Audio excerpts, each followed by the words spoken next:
My wife laughed while handing a dented stainless travel mug to some random dude in our driveway. I just stood there with a spatula like an idiot, and the twist was I knew that mug because I'd superglued the busted lid myself. That's the whole thing that kicked it off. Not some dramatic scene, not a montage, just a stupid mug and a laugh that didn't belong to me. It was last Thursday at 6:40 p.m. I know the exact time because I was out back grilling, and the oven timer inside went off right when she did that laugh. Like perfect timing to ruin your appetite. I'd been married to Lena 8 years. We had our boring little rhythms. Thursdays were leftovers, TV, her scrolling on the couch, me pretending I wasn't falling asleep sitting up. Nothing in my head was screaming, danger. So when I hear her out front laughing like she's 20 again, I walk around the side of the house with tongs in my hand, expecting, I don't know, maybe the neighbor's kid did something dumb. Instead, I see a guy, barefoot, in our driveway, like it's normal.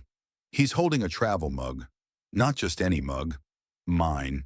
Same dent on the side from when I knocked it off a job trailer years ago. Same hairline crack on the lid I fixed with super glue because I'm cheap and stubborn. I'd even written my initials under the base with a Sharpie. I didn't need to flip it over to know. He goes, "Thanks, man," like I'm doing him a favor. Waves, hops in his car, drives off. No rush, no weirdness, like he just borrowed a cup of sugar. Lena walks over, kisses my cheek and goes, "Oh, he was lost." Like that explains everything. Lost, in our driveway, holding my mug. I didn't flip out right there. And yeah, I know some people are yelling at their screen like, "Bro, what are you doing?" But my brain just stalled, like it couldn't load the file. I went back to the grill, stared at the burgers like they'd give me answers, and acted like I believed her. If you're listening and you've ever had that moment where your stomach drops over something small that shouldn't matter, hit subscribe and throw a comment down there. Tell me if you'd have called it out right away or if you would have done what I did, freeze and pretend you're fine. I read the comments and I swear they help more than people think. That night I barely slept, not because I had a full she's cheating movie playing in my head. It was more like her laugh kept looping. It was too loose, too comfortable, and it hurt in this dumb, specific way because she hadn't laughed like that with me in a long time. Next morning, the mug was on our kitchen counter like nothing happened. Same crack, same dent, same everything. I picked it up and it smelled like eucalyptus or some fancy spa soap. We don't have eucalyptus anything. We have whatever was on sale at Target soap. I asked her, real casual, "Hey, where'd you get my mug back?" She didn't even look up. "He dropped it off." That's it. End of story. She said it the same way you'd say mail came. And that's when I started noticing the little stuff. Not spy movie stuff, just off. She started taking the car out to clear her head, coming back weirdly calm, like someone had hit a reset button on her mood. She'd go to yoga and come home with dirt on her shoes. Actual dirt, like she'd been walking around plants or something, not on a clean studio floor. Wait, here's the part where I almost convinced myself I was crazy. I told myself I was just stressed. I work construction. I'm wired to problem solve. I'm wired to look for cracks, literally. I thought maybe my brain was just doing that at home too.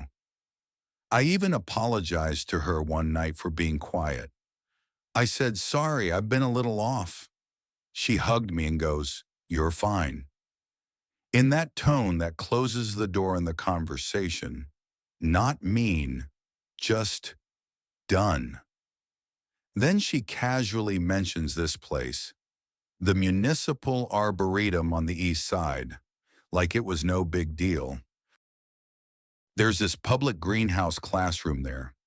Glass walls, concrete floor, rows of folding chairs. They do workshops and volunteer stuff. She said they had a class there. I remember thinking, who's they? But I didn't say it. I stored it away. And no, I didn't follow her. I didn't throw an air tag on anything. I didn't do any of that. I just waited for something that wasn't a vibe. Something real. The real thing came from the glove box. I wasn't digging. I was looking for napkins because we keep those in there like every other boring adult. I pull the glove box open and there's a little glossy slip folded up near the manual. A parking garage QR receipt. Downtown. Time stamped last Thursday, 5:58 p.m. I just stared at it for a second like it might rearrange itself into something innocent. But it didn't. I scanned the code. It pulled up the session. Our car entered at 5:58, exited at 6:32. 34 minutes. And I'm telling you, that number messed with me. Because it's not I got drunk and made a bad choice time. That's I fit this into my schedule time. Like a haircut appointment.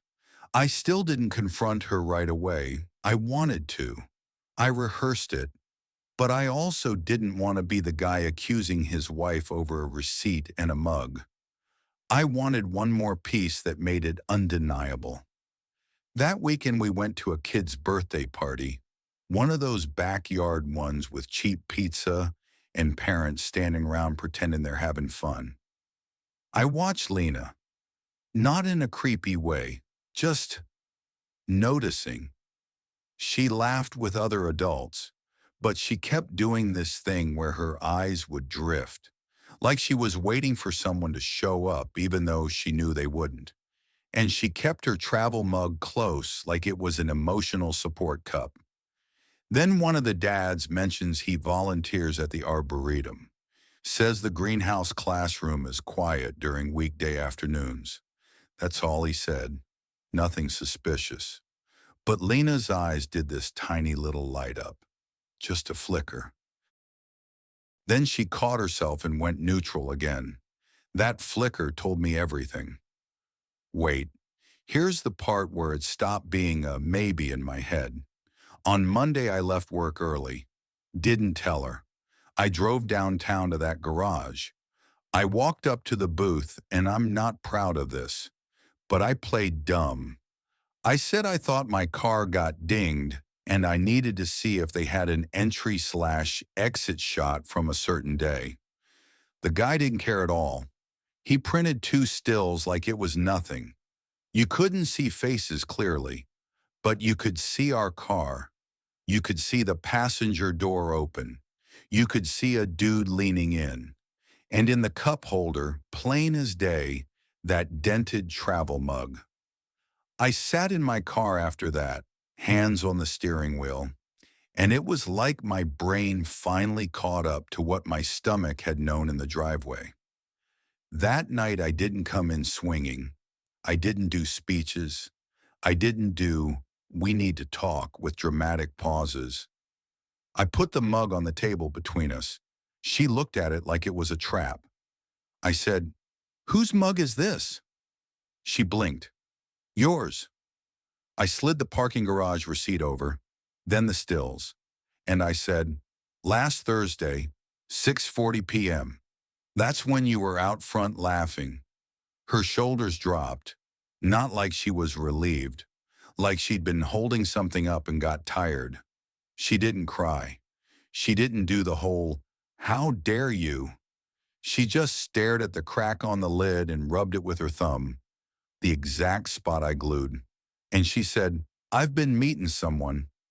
No denial, no dramatic excuses, just that.